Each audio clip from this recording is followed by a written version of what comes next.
Welcome, and today I'm going to show you how you can fix the black screen issue in Spider-Man 2. So what you're going to do is open up the taskbar, right click on it and open it in Task Manager.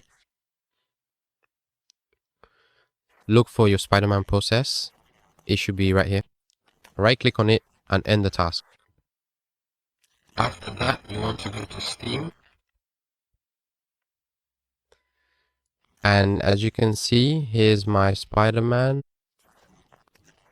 If I right click on it, you can see properties.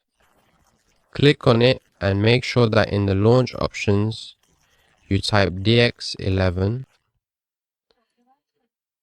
After that, you can I'll show you with CS, go.